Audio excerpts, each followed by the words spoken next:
हिमाचल प्रदेश सरकार ने राजस्व घाटा अनुदान आरडीटी बंद किए जाने के मुद्दे पर शुक्रवार को सर्वदलीय बैठक बुलाई। बैठक में आरडीटी समाप्त होने से उत्पन्न वित्तीय हालात पर चर्चा की गई। 16वें वित्त आयोग द्वारा आरडीटी बंद करने की सिफारिश किए जाने के बाद केंद्र सरकार ने इसे स्वीकार कर लिया है, जिससे राज्य की वित्तीय स्थितियों को लेकर चिंताएं बढ़ी है। इसी बीच बैठक के दौरान भारतीय जनता पार्टी ने वॉकआउट कर दिया। पार्टी नेताओं का कहना था कि कुछ वक्ताओं द्वारा केंद्र सरकार और प्रधानमंत्री के संदर्भ में आपत्तिजनक शब्दों का इस्तेमाल किया गया, जिस पर उन्होंने आपत्ति दर्ज करवाई है।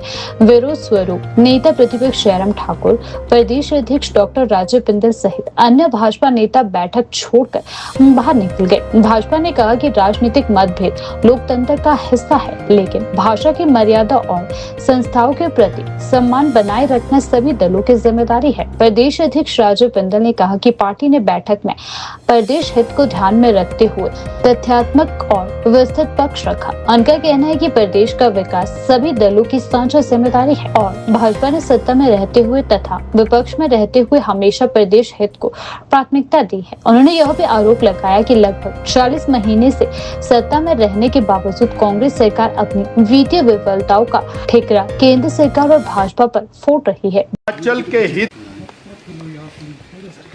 और आज हम उसी हित की दृष्टि से माननीय जयराम ठाकुर जी, पार्टी के अध्यक्ष और पार्टी के वरिष्ठ लोग बैठक में गए, पर कांग्रेस की ओर से, सरकार की ओर से और केवल एक ही काम था, भारतीय जनता पार्टी को कॉर्नर करना। 3.25 साल में 2 लाख करोड़ रुपए से ज्यादा की केंद्र की सहायता, 2,12,000 करोड़ की केंद्र की सहायता वो प्रदेश को विभिन्न मदों में मिली। लगभग 45,000 करोड़ के तो नेशनल हाईवेज का काम चला। सर्वाधिक धनराशि प्रधानमंत्री ग्राम सड़क योजना में मिली और जो कांग्रेस की वर्तमान सरकार है उसको रेवेन्यू डेफिसिट ग्रांट के रूप में भी 27,000 करोड़ रुपया प्राप्त हुआ। परंतु सत्ता प्राप्ति के बाद से लेके आज तक एक ही एजेंडा है कि केंद्र सरकार हमें कुछ नहीं दे रही है और अपने मिस एप्रोप्रिएशन, फाइनेंशियल मिसमैनेजमेंट, उसका ठीकरा बीजेपी पर फोड़ने के लिए, केंद्र सरकार पर फोड़ने के लिए ये सारा प्रपंच रचा जा रहा है। जब ये सारी चीज सामने आ गई और कांग्रेस के लोगों ने बहुत सारी बातें कही, ये जल है, जंगल है।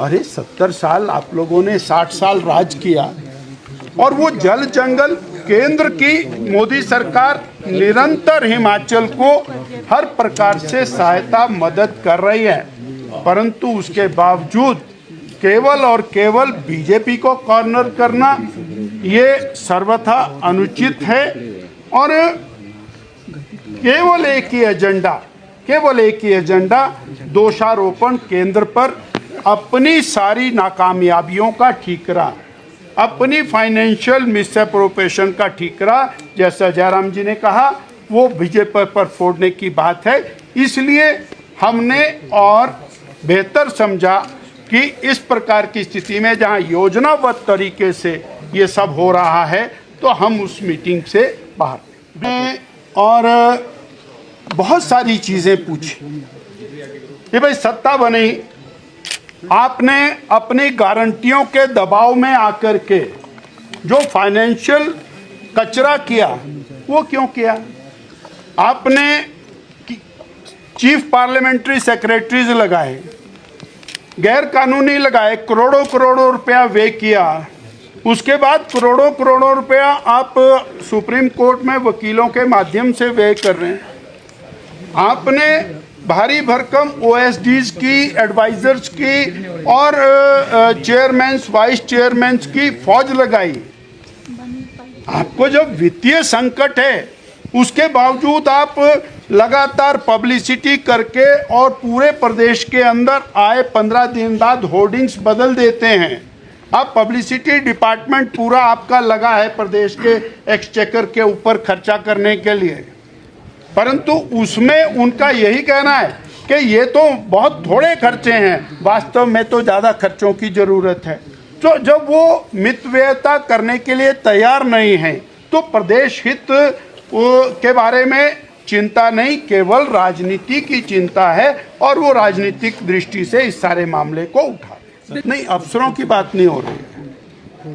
फाइनेंस सेक्रेटरी हैं वहाँ पर, फाइनेंस मिनिस्टर हैं माननीय मुख्यमंत्री जी, और उन्हीं की बात हो रही है ये सारे के साथ। सर पंचायत चुनाव को कुल मिलाकर लेकर के हो गई बात, मुझे लगता है पंचायत के चुनाव के बारे में 31 मई तक चुनाव कराने के लिए आदेश सुप्रीम कोर्ट ने दिए हैं, ऐसी खबर मिली है, हमको जानकारी मिली है।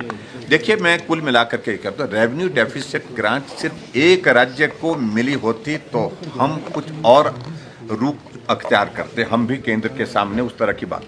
जब पूरे देश भर में रेवेन्यू डेफिसिट ग्रांट बंद की है, एक राज्य के लिए नहीं की गई है, सबके लिए 17 राज्यों के लिए बंद हुई है, तो स्वाभाविक रूप से इसको हिमाचल प्रदेश के साथ ही इस प्रकार से जोड़ना वो उचित नहीं है। चीज़ों को लेकर के अब वो चीज़ें आने वाले समय में किस प्रकार से आएंगी वो सारी चीज़ को देखेंगे, लेकिन कुल मिलाकर के ये बार बार डे वन से केंद्र सरकार को गाली देना, मोदी को गाली देना, भाजपा की पूर्व सरकार को गाली देना, मुझे गाली देना, यही हम पिछले 3.5 साल 3.25 साल से सुन रहे हैं।